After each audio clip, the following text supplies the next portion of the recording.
Chapter 15. The Goddess Descends. I'm asking you where the distortion is. The Pope was taken aback by Celestine's menacing attitude. He didn't have a clue what she was talking about, so there was no way he could give her a proper answer. Kaoru reluctantly decided to throw the Pope a bone. Long time no see, Celes. Kaoru, what are you doing here? Actually, hold that thought, now's not the time for that. There's supposed to be a distortion around here that I didn't pick up on. But where is it? No, there's no distortion. Those guys over there tried calling you to save their own skins. They keep saying Rueda is some blessed and sacred place, and since they're so much better than everyone else as its chosen people, everyone has to listen to what they say and not question them. It looks like they called you here to prove if that's true, Kaoru explained to Celes, a wry smile on her face. What in the world are they talking about? The face Celes made was something akin to absolutely disgusted. I already told you about those people who got in my way when I was fixing distortions before, remember? It is beyond me why anyone related to them would think they're better than everyone else.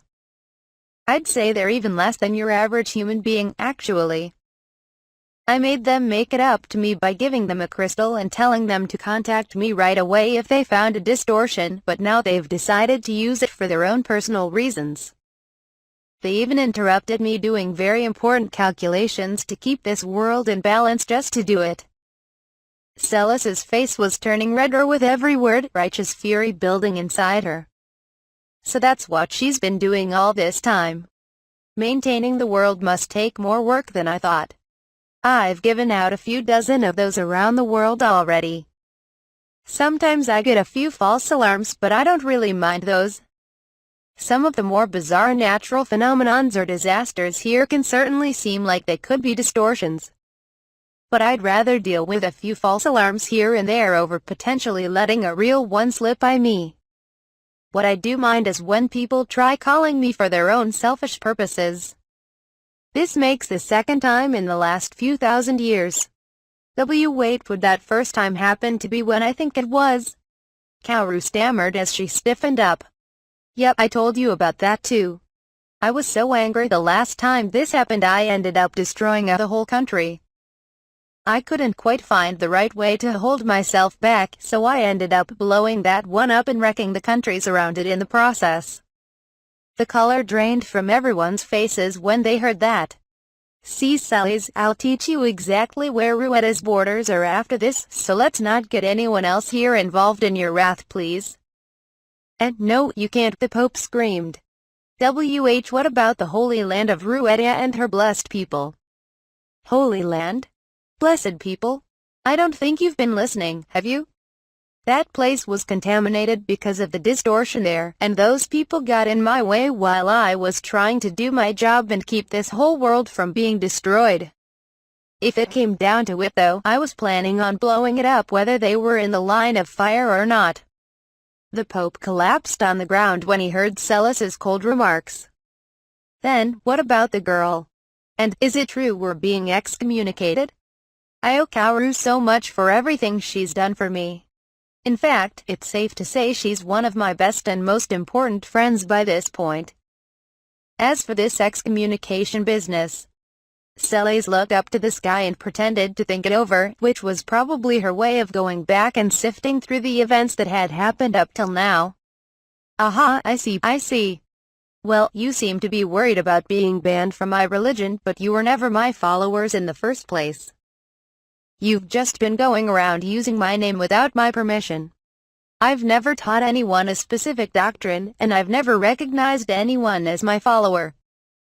I've let you do your own thing because I thought you were doing everything you could to help others as an apology for getting in my way before. If you people are going to use my name to do evil, however, then I wholly forbid you from using my name ever again. Oh, but if the temples from the other countries have absolutely nothing to do with these people, then you may continue to use my name only if you do so to help others and put them at peace. Celes's declaration was a death knell for the Holy Land of Rueda. The clergymen of the country had been living in the lap of luxury from the donations they'd swindled out of their followers. Who could say what would happen to them now that the truth was out? That's when Kaoru put the final nail in the coffin. Hey, don't you think it's weird to keep calling Rueda the Holy Land at this point? I think just plain old Rueda would work from now on. Everyone present agreed with Kaoru's idea. This was a suggestion from the girl who the goddess Celestine had not only said she owed a great debt but had called a most important friend. Even if Kaoru was just a normal girl, it most likely would have been unanimously approved as well. It was hard to tell if the Pope and everyone else from Rueda were even breathing anymore.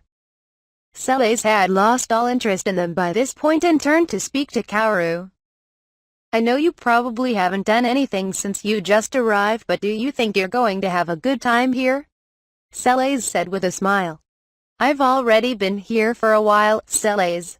Your sense of time is all out of whack. I've gone on tons of adventures already and I've been having plenty of fun. Oh, really?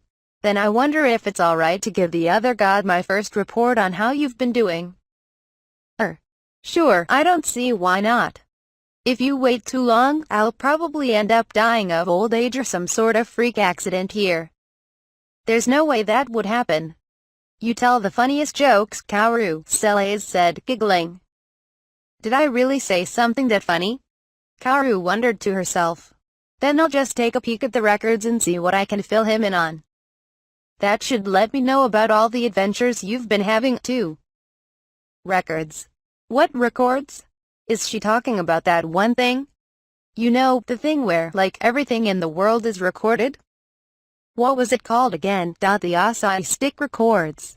Has that been keeping tabs on me all this time? Kaoru was getting somewhat freaked out just thinking about it, so she decided to stop thinking altogether. Then I guess I'll get going now. Make sure to enjoy yourself, Kaoru. Oh, wait. About Rueda. She just forgot about it, so don't remind her now. Everyone in the plaza screamed together on the inside. Only some of them are bad people, so it'd be unfair to punish everyone there because of what happened. I know you must be busy doing your thing, so I'll take care of it for you. Think you can leave it to me? Oh, really? Then I'll do just that. If you see anyone else doing something bad, just do whatever you need to take care of it. Roger that. Good luck getting along with the other god. Tilda, I'll give it my best shot. And with that, Celes disappeared into thin air. We're saved. I know what you were all thinking back there, but if I just let Celes leave like that, she could have ended up bringing down divine punishment to who knows where. She may have ended up taking down this country as well, so that's why I had to make sure and remind her. Everyone nodded at Kaoru's explanation, since they knew she was exactly right. In the end, it wasn't certain what was going on with the reparations and the Holy Land of Rueda, just Rueda now. Since the delegation who was supposed to be representing the country were now rendered useless after what had just happened with Celes, there was likely to be a coup there soon enough. They technically hadn't done any sort of damage to Balmor, so at most they'd have to pay for the food used to take care of their prisoners. That was why no one seemed particularly concerned about what to do with them. Since the delegation from Rueda had left without doing any negotiations, the clergymen that Balmor had captured remained locked in their cells until several months later, when their relatives petitioned for their freedom. Negotiations with Alago, on the other hand, had proceeded smoothly. After agreeing to pay back their reparations in installments, they wrapped up negotiations for the release of their prisoners, meaning they'd be able to go back to their own country right away. The representatives from the other countries were going wild.